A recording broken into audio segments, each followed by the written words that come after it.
So you always wanted to become a programmer, but didn't know where to start. Well, stay tuned, because that's what we're going to cover in this video.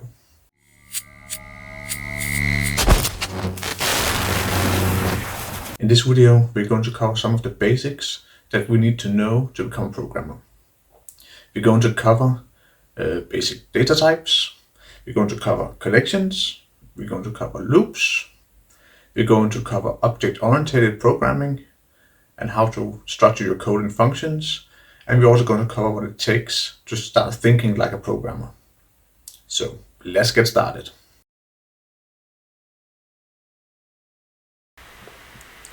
Now I'm using Visual Studio Code instead of using Visual Studio is because that any programmer should really learn how to use Visual Studio Code, because it's a very generic and open platform that will allow you to use pretty much any programming language, and it's cross-platform.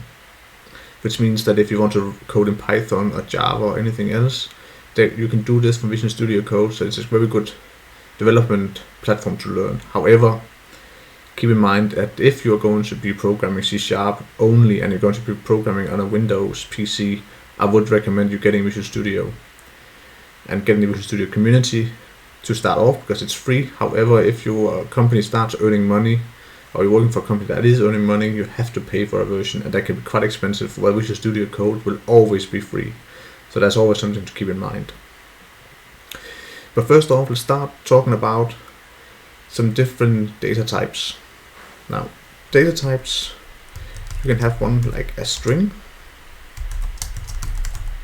Now, a string can hold any text. Text, for example. And of course it can hold also number text. However, it cannot hold numbers as is. That means that even though you have a number in here, you cannot at some point start doing any kind of logic on that number. So if you try to write this to our console.write line my string, and try to save this, go down here to our terminal and .net.run. As you see, it just writes our string out. Again, a string is one of the most common data types you're going to see. If you, whenever in doubt, always use a string, because it can hold whatever you want. Next up, let's talk about the integers. So let's say in C# integers are shorthanded int. Let's say my int equals, and that could be some number here. Let's just say 32 just for fun.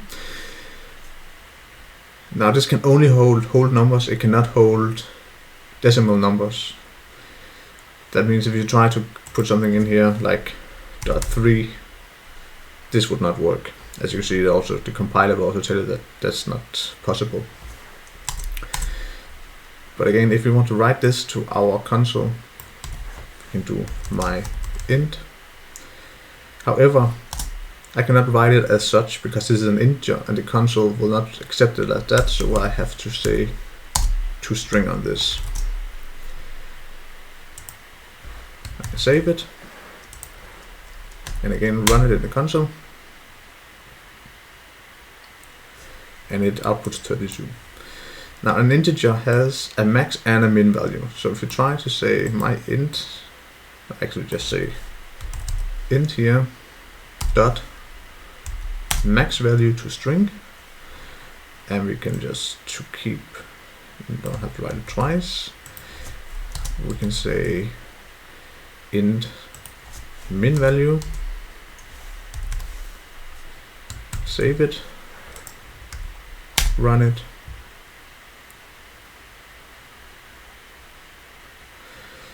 and you can see this is the max value of an integer and this is the minimum value of an integer. That means your integer has to be between these two numbers. If it's going to be larger than this, you cannot use an integer, you will get an overflow. However, you can use what's called a long. So if you try to use a long here and run it, you see it has a much higher value than an integer. But again, it's not unlimited. You still have a limit on how long or how large a number you can store in this. But to define a long is the same as an integer. You would just write long, my long, and then some number. The same as an integer. Nothing fancy there. Now, if you do want to store decimal points, we have something called floats, and you have something called doubles. Now, floats is not something that you will see that use that much anymore, because floats are kind of limited. However, not that limited, but they can only store some decimal points. So if you try to write here float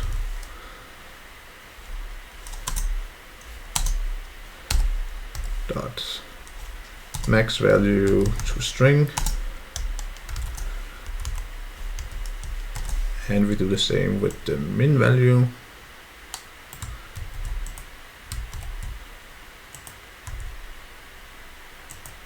Just align this code. Let me save it and we run it.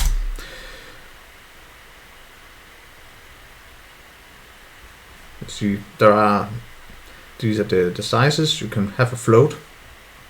Now that, of course, they are quite large, so many times this will be enough. However, more often than not, you're going to see people using doubles or decimals to store your decimal points. So if you try to use a double here, say double max value, double min value, and run it, you see it has it's a much larger number. It can hold much more decimal points. And the only reason why you would use a float is if at some point you are thinking that your program needs to be smaller because it has to run on some very limited hardware, or if you're in game programming where it really matters your performance. But for most people, this is not going to be a concern, because nowadays we have so much RAM and so much CPU power in our computers and our devices that this is not something that you should concern yourself about. And it's better to use a double to make sure that you're not going to get an overflow at some point. And it's the same when it comes, sometimes if you don't know if it's going to be either, if you're actually going to have some at some point have decimal points, then always use a double instead of using an integer. The integer, again, is much smaller than a double. However, and of course a long, but if at some point you want to store decimal point, then you cannot do that in integer. However, double can of course store something with 0 decimal points, so it can store a whole number also. Next up, we have the boolean, and that's shorthanded bool in C#. And it's written like this, and a boolean can either hold a true or a false value. Nothing magical here. Of course, it can either be true or false, or it can be 1 and 0. It's the same thing. True and false is just a little bit more human friendly to read than 0 and 1. But behind the scenes it's the same. So next up we got collections. Now, while using the simple data types, you can create simple scripts and simple programs. In most cases, you're going to need some kind of structure to store your data, and that's where collections come in. One of the most common data collections you're going to see is the array. However, the array is an old way of doing things, so it's most in legacy code you're going to see it. So you can define it like this. Say my array equals, and then you add some values here, 0, 1, 2, 3, and that's how you define an array. Now, to access the array is actually quite simple. Let's do a console write line, and I say I want to access the first in my array, the first index. Like that, save it, run it, and it returns 0, because 0 is my first place in my array, and that's because an array starts with a 0 and then goes 1, 2, 3. However, one of the big downsides to an array is that you cannot add any values to an array after it has been created, which means I cannot write my array dot add. That does not exist. There's no way to add something to an array once it has been created. So an array is good if you have a collection that you know is always going to be a specific length. Now it could be, for example, if you're creating like a blackjack game and you know there's always going to be 52 cards, then you can use an array if you want. But as I said, it's come a long way since arrays. So collections have become more powerful since then, and you don't really use array that much anymore. However, to solve the whole issue with having a limited size for your array, at a point we also had what is called an array list. Now the array list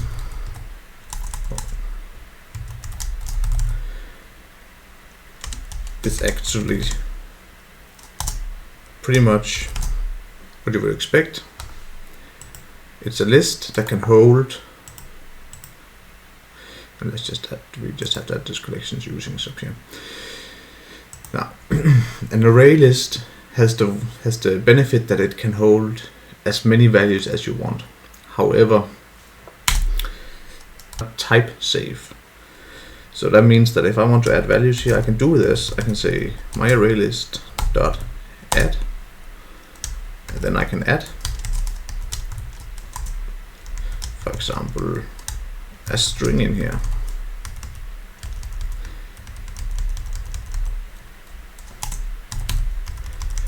And that's good. I can add as many as I want.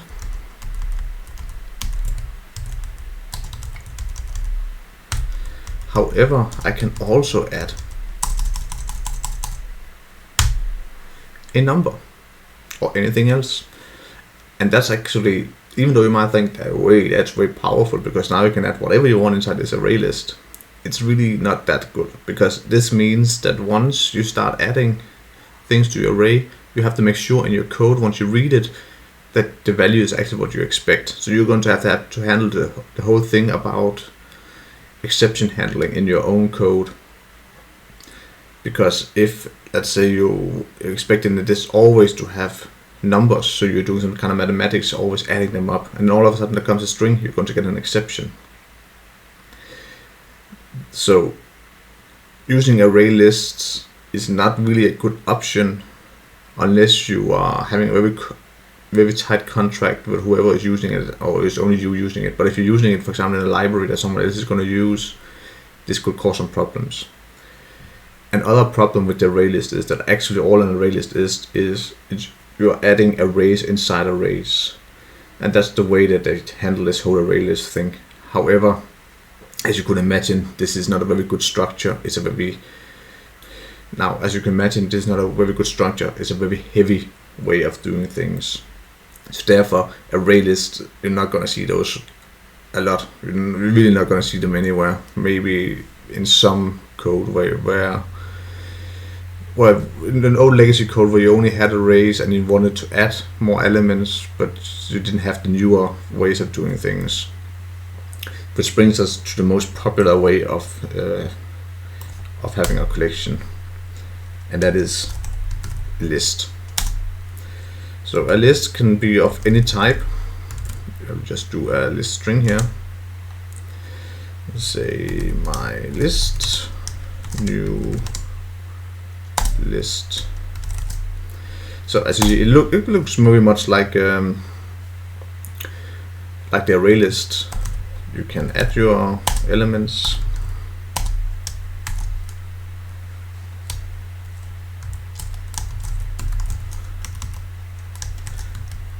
As many as you want, which is of course great. However, as you can see, this is type safe, which means you can only add strings into this. Besides that, the list is also the most generic way of doing things, and it has a lot of built-in ways to either sort your list, or even if at some point you want to remove something, you can actually do my list dot remove and say I would like to remove a value of this value from my list. So the list is pretty much what you're going to see most around in code nowadays, and it's also the one that is being most built upon, is the one getting the most features. So whenever possible, I suggest you use the lists. Now last off, we have the dictionary. A dictionary contains two values. It contains a key and a value. So I would say like this, I would write my key should be the integer and my value should be a string. Then call this my dic equals new dictionary. And this pretty much works as in another collection where you can actually add things to it. However, when you add something here, of course, you're going to need to add both the key and the string. So if I add like that, and say this is 1, that will mean that every time I at some point wish to get the value 1, the string value 1, if I know that the key is 1 for that, I can access the dictionary directly by using the key, which means I won't have to loop through any data like you would in a normal collection, because this has actually been structured with having a key value. To get it in a C#, the value, you will write it like this, and I will say I would try to get a value, and I would like to get the value where the key is 1, and I'm going to need an out value. Now I just need to define this value here, which means now it will try to get the out value into the value string. And if I try to write this, so I say console write line value, save it, run it, I get the value 1. Now, these are the most common kind of collections that you're going to see. You might also see a hash table, but I'm not going to talk about the hash table much, because the hash table is pretty much just the old way of a dictionary. So whenever possible, use dictionary instead of the hash table, but if you do run into a hash table somewhere, just know that it works the same way as a dictionary does.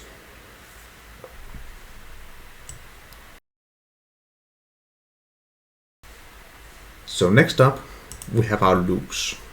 Now, what we use loops for is, of course, to run through our data, is to iterate it. Now, the first loop we're going to cover is the for loop. The for loop is the most popular loop you're going to see across programming languages, and it's also the fastest loop. It might not be the most user-friendly loop to look at, but since it's been around since forever, you're going to see it a lot. So to create a for loop, you will write for, and I'm just going to cheat a little bit and use a code snippet.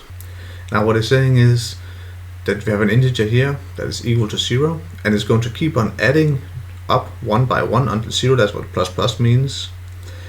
And as long as whatever length is we have here is smaller than the integer value that we're adding up, it would keep running. So let's say if we want to write this to 10, for example. That's fine. Then we say, okay, let's try to write that out. Console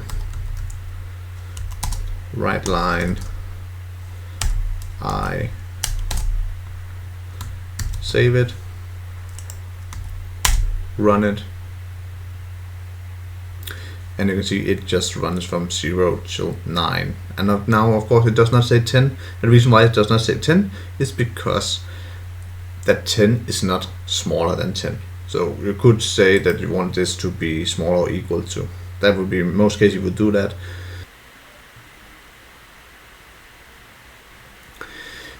Now, a more generic way of running a for loop is to run it through an entire list.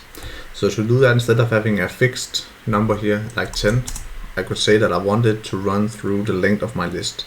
So here I will say my list.count, and that means, okay, I'm going to keep running as long as there are elements. Then I say my list dot, like that. I save it, and we try to run it. It's everything here. Okay, so that's the for loop.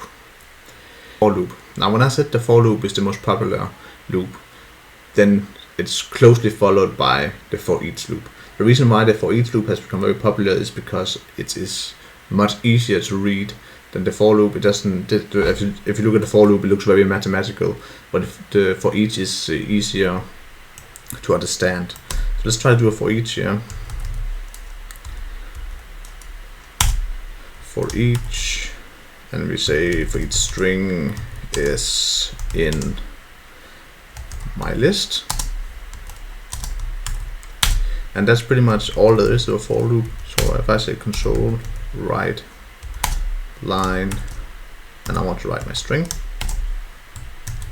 like that, and I say run, I get the same as when I'm using the for loop. However, this has much less code and it looks much simpler. However, of course, the downside to a for each is that you need to have a collection to run through. Unlike the for loop, which can run from one given number to another number, the for each has to have a collection to run. But in most cases, you are going to have a collection. You're not going to run from one number to another number anyway. So that's why the for each is getting more and more popular and more and more traction. The next loop you're going to see is not one that we use very often, and the reason why is because it's an old kind of loop and it looks very complicated. However, you do see it in game programming as the while loop. So the while loop in itself is not very that complicated. That's pretty much a while loop, and this is actually how a game loop would look, because while a game, everything is being run in one loop until whatever value up here is false. That's why when something is moving on the screen, the while loop will tell it, okay, I'm updating, so something is moving across. Now be careful when using these while loops, because they can run, as I said, forever if you do not handle them correctly. And of course, if you are running a multi-threaded program, it might make sense to have this while true running in the background, always checking, for example, if there's coming in updates that has to be sent, because then you can load that off to another thread. But if you're not running multi-threaded, which you won't be doing most probably in the beginning when you're learning programming, you're going to run on a single thread, then a while true loop is not something you're going to use. However, you could of course use a while loop also to loop through some data, and it's going to require some extra variables. So we can say while run, and we start to say this is going to be true. We're going to have an int, let's get this k and say it's going to be 0. Then we say while run, which means at the moment it's going to run forever, but that's not what we're going to want. We're going to say if k is less than 3, I want you to write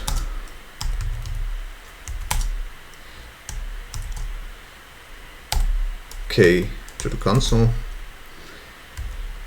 else I want you to say run false, because then I don't want this to run anymore. And like we had in the for loop, we need to of course keep on adding onto the k. So we right here write k plus plus, and we close like that, and we say save it. Now, if we run this code, it will say 0, 1, 2, and it stops.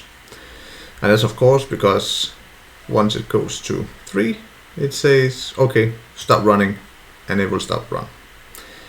So that's very important when you do a while loop, is that you always have some kind of way of breaking out of it. Otherwise, it's, as I said, it's going to run forever, and that's not what you're going to want in most cases. As I said, there are some cases where this will make sense for you to run something in the background all the time, but not in the beginning. If for you, when you start learning programming, you're not going to have a while loop running forever, unless, of course, again, it's game programming that you're starting to learn. Then everything will be inside a while loop.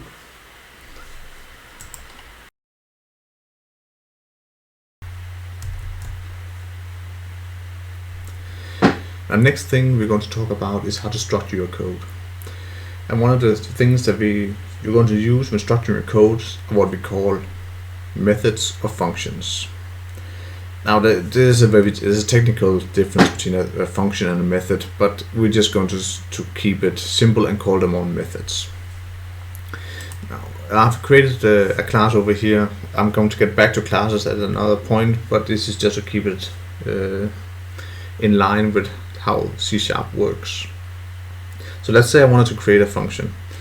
A function would start with having some kind of access parameter, if it's going to be public or it's going to be private. The public means that it can be accessed from outside this class, and the private means that it can only be used inside this class or inside this piece of programming code. Next to besides the access level, then we have to add, if we want a return type. Now you can either say I want to return void. If I say I want to return void, that means that it's not going to return anything. Void is like saying empty, but you have to write it. You can't leave it without. Not in C#. In some languages you can just leave it blank, but in C# you have to write it. So let's say I want to say give this function has to have a name. Say write upper to console, and then you have the ability here to give it some kind of parameters that you want to send to it. So let's say I want to send a string to this and call it text. Then I define it, and I say okay, what I want to happen is I want to console write line, and I want to take the text, which is the parameter I'm sending, and I want to turn this into upper.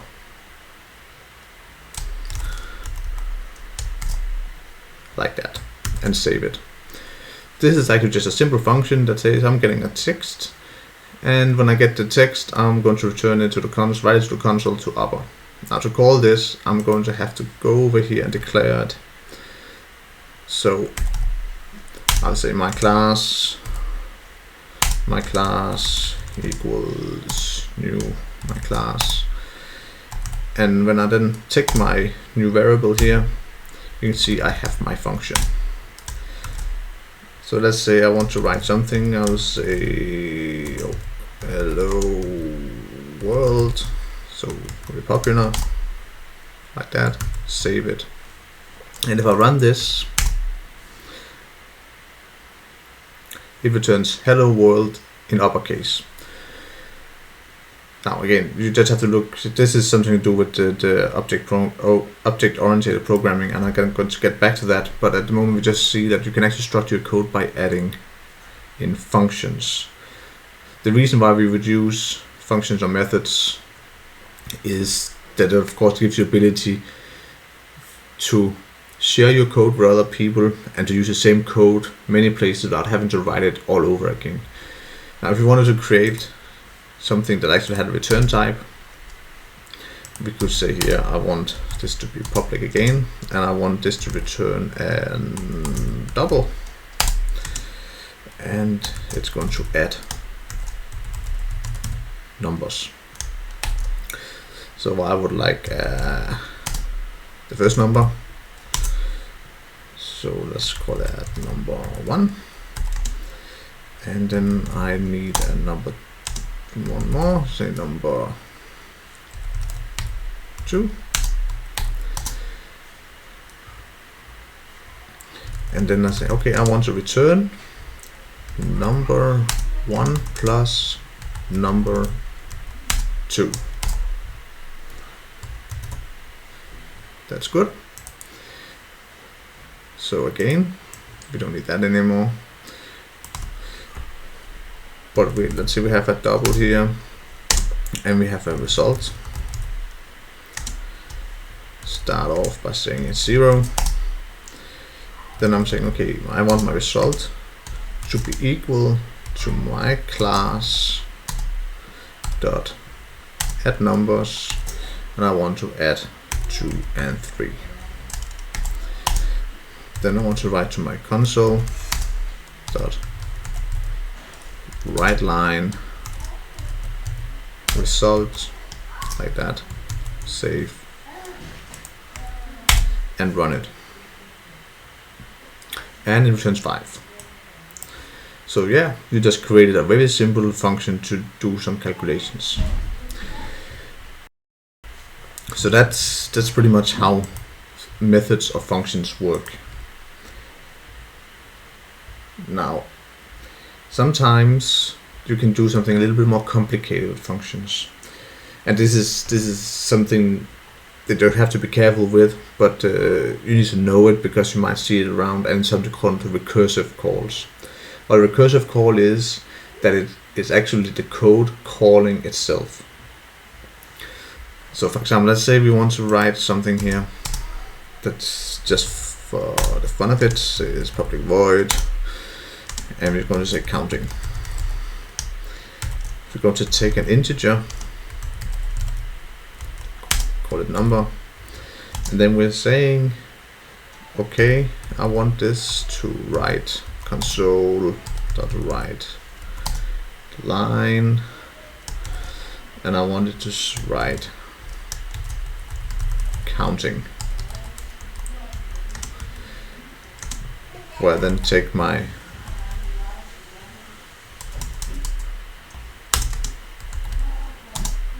number dot toString, and then I'm going to add my number, so it keeps counting, and it says as long as my number is less than 5, then call yourself again, and then call yourself with the number. Now if you look at this code, what it's actually doing is saying, okay, you're going to give it a start number, and once you give it a start number, it says, okay, I'm counting whatever number I've got to, I'll add it up. If this number is still smaller than whatever criteria here is saying 5, then call yourself again with a new number, and it's going to keep doing that until it's done. It's actually a way of creating a loop, but again, be careful, because this can also end up in having a recursive method that keeps running forever. But if you try to run this, so we say save here, and I say we don't need this anymore, but I say my class dot counting, and I want to start at 0. Say run, or say save, and then run. It counts up to 4. So of course, at this given case, you might as well use the for loop.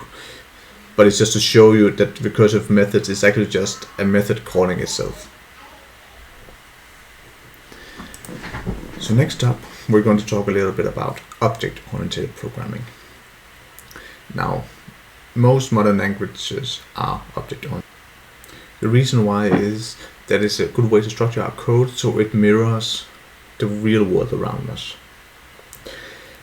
So to actually understand this, it's important to understand that you create a class, and the class is pretty much just a blueprint for whatever you want to create. Let's say we want to create a simple CRM system. Well, that means we're going to need some customers. So therefore, we're going to need a class that can define how a customer is going to look. So we need to create a new file, or you could create it inside the same file, but the best practice is to create a new file. So let's say customer.cs. And this is going to be a class, customer, and we're going to have to make this public. Oh, a very good spell. A public class. And of course this is going to need some variables. So what do we need when we want to have a customer?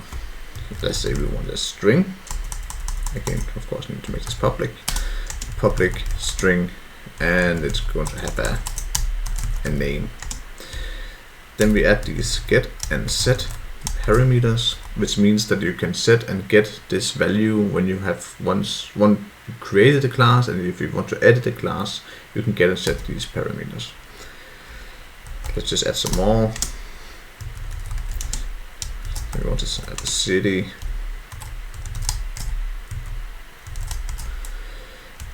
And let's say we want to have a phone number.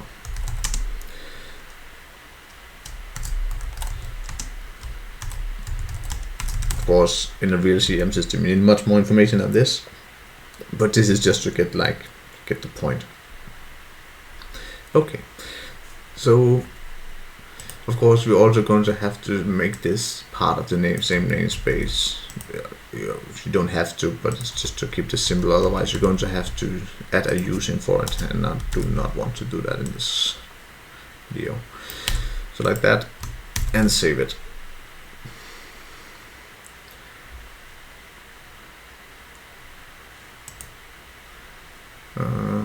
Sorry, we just need to close that one, of course.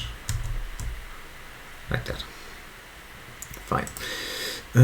So let's create the class. Now you saw this before, but what we do is you say you want a customer equals a new customer. So now when we have the customer, we can say I want the name.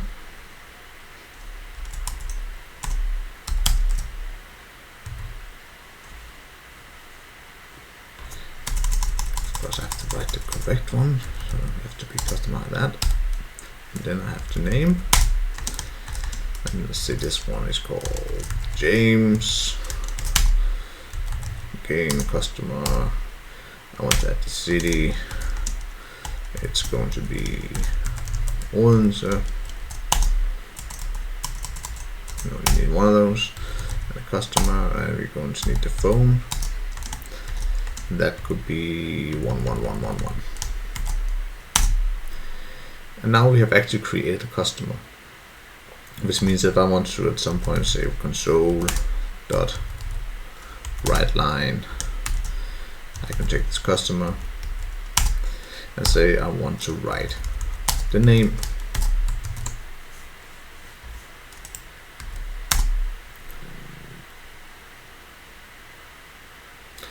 And we get the name.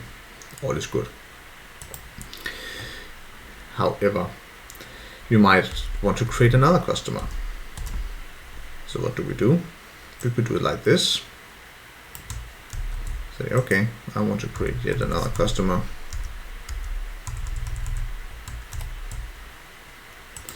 Call this one customer 2.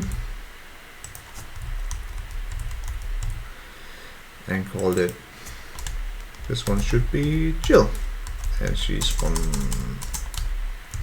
Svendborg.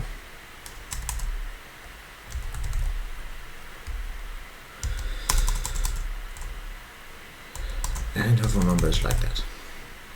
Which means now if I want to write, I can write the customer name 1, and if I then also want to write the name of the customer 2, I run this.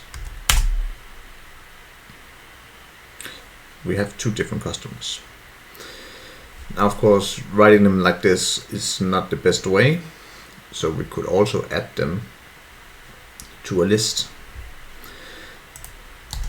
So let's say we want to have a list of customer called customers. That's going to be a new list of customers.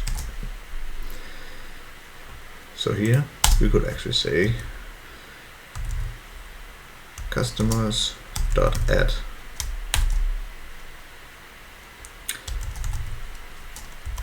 customer, and down here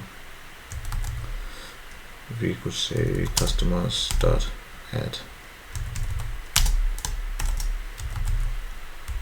customer 2, which means now we have both of these objects inside our customer list, and that's fine. Now we have them in a collection.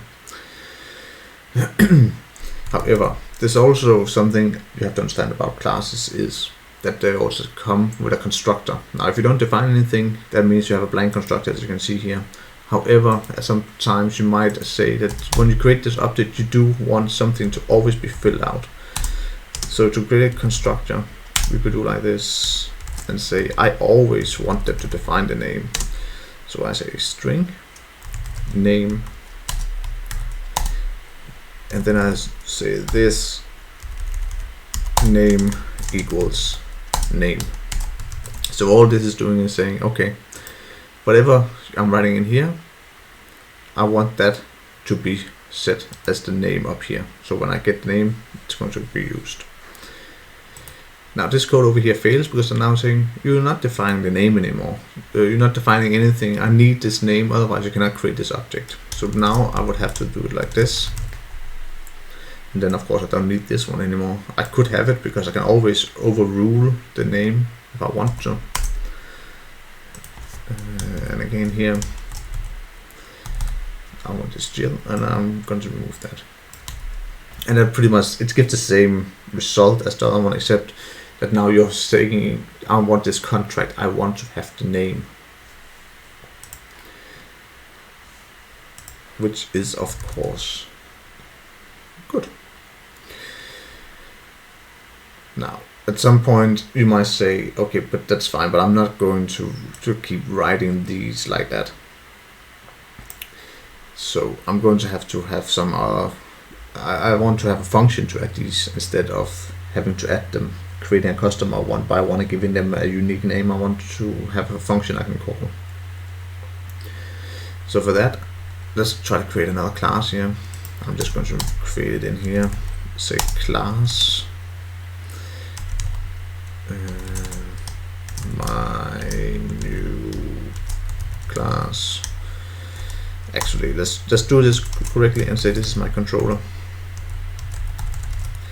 That's a programming principle called the controller pattern. I'm not going to cover it right now, but just to understand that it's a way to structure your code, so you have a controller that can have all your function and have all your lists and everything. It can be stateless or it can be stateful. But anyway, we have a controller, and here I want to have my list of customer and say it's customers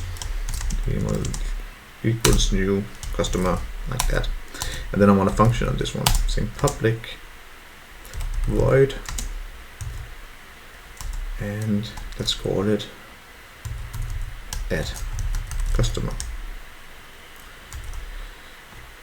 So this of course is going to need something, so we're going to say, okay, I want the name, and I want the city, and I want the phone number. Then all we have to do here is we say, okay, pretty much like we have to code up here. So customer equals new customer. We have to give it a name. So we're going to pass this parameter to it. And then we're saying, okay, customer dot city equals city, and customer dot phone equals phone, and then like before we say customers dot add customer. So now we have a list, and when we call this, we will add wherever we want to this list. So we don't need all this now anymore. Instead, we can say I want my controller going to be a new controller. Then controller add customer, where I'm going to need James Odense and 1111, and then another one saying Jill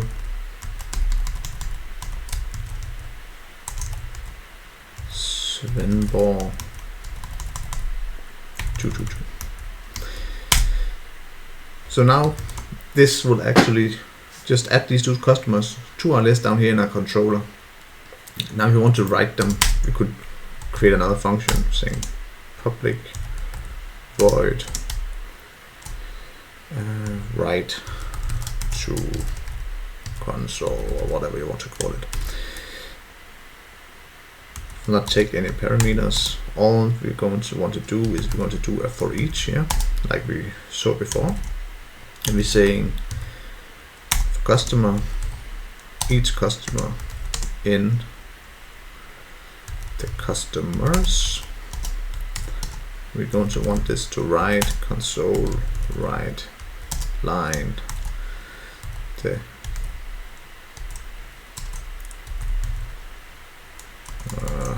if I could spell the customer dot name.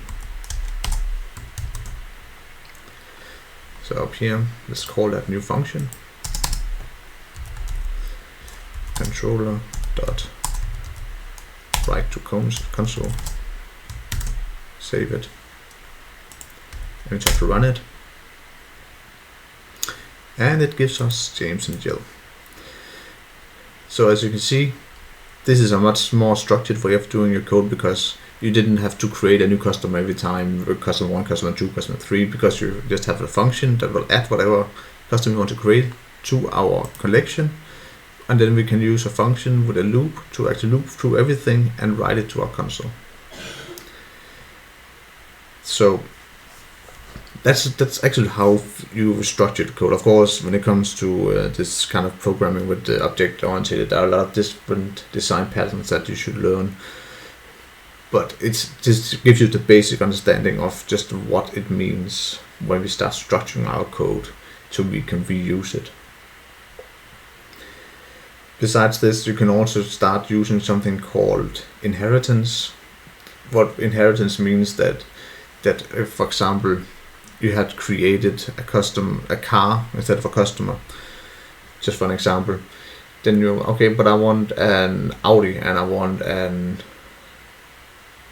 Volkswagen. I want different kind of cars. They all have the same ground principle of something like a color and number plate, something like that. But then some of them might have something extra. And then when you inherit it, you actually take whatever is already in the base object, place it inside this inheritance object, and then you can add afterwards, okay, this one has automatic gears and this one has something else, and so you can add upon it, but still having the same base contract. You still have the same general object, the same general class.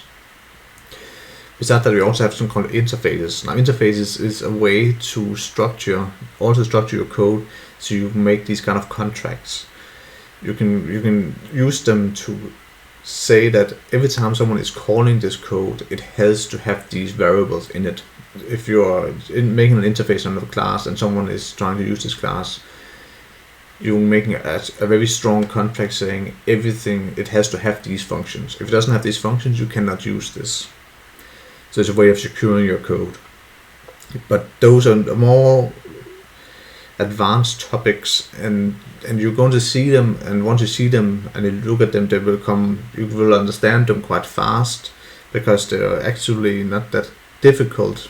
But a lot of new programmers are not going to be using this. In the beginning, you just need to understand how to use the structure and how to make everything as basic as possible. Okay, when you hear the word programmer, what do you think it takes to think like a programmer? Well, it's actually quite basic. What a programmer has to do is to have to break everything into smaller parts. So when they if you get a problem as a programmer, you have to be able to break this down into the smallest part possible. So instead of someone saying, okay, I want you to create a CRM system, you're going to be, okay, that's a huge task. How am I going to start doing this? Well, first off, we might have to break it down and say, okay, what do you need to have in a CRM system? Well, we need to be able to create customers. Okay, so let's see, what is a customer? What information do we need on a customer? We need the names, for example, like we saw before. And once you start breaking it down like that, it's actually not that complicated, because then you start, okay, I have a customer. What do I need to be able to do with this customer? Well, I need to be able to create a new customer. I need to update this customer. I need to be able to delete this customer. Everything is just being broken down into smaller pieces, so it's much easier to handle. And that's pretty much what the mindset of programming needs to be. You need to be able to break things down and not just see everything as a large, complicated system. Because once you break it down, it's not that difficult. Besides that, it's very important as a programmer to understand that you do not have to have the answers. You do not have to memorize every single syntax. I mean, we all sometimes end up having to go to Google and search for, how did I create a for loop, or how do I do a for each, or how do I write this SQL statement? And that's fine. That's how it is supposed to be. You're not supposed to be able to learn everything by heart. The most important thing is that you need to be able to know where to find the information that you need. And you need to swallow your pride, and you need to be able to ask for help. Because together we are better. And that's one of the main things you have to take away from a programmer. Some people, when you view programmers in movies and stuff like that, like hackers, they always know what they're doing. They have all the answers. But that's not how it is. Most of us are just like anybody else. We don't have any superior way of memorizing things. And it's also very important, and most programmers don't have this, that you cannot, if the code is not your own code, if you did not write it, then it's not good code. It's a very good practice to actually do what is called copy with pride. Now, I'm not saying just steal code, because you need to understand how the code is structured. Don't just go to Stack Overflow, take some piece of code, copy it into your application and say, okay, it works, without understanding it. Break it down, find out how it works, try to make some changes just to see how everything fits together. But always remember that you're not alone. There's always someone who has had the same problem as you, and they solved it, and most probably they shared it somewhere, most probably on Stack Overflow. So that's it. Always remember, never fear to admit that you do not know something, but always have an open mind and say, okay, I don't know this right now, I can figure it out. Someone out there is willing to help me, and there's always someone who's willing to help you. Well, so that was it for this video. I hope you learned something, and until next time, stay safe and thank you for watching. Goodbye.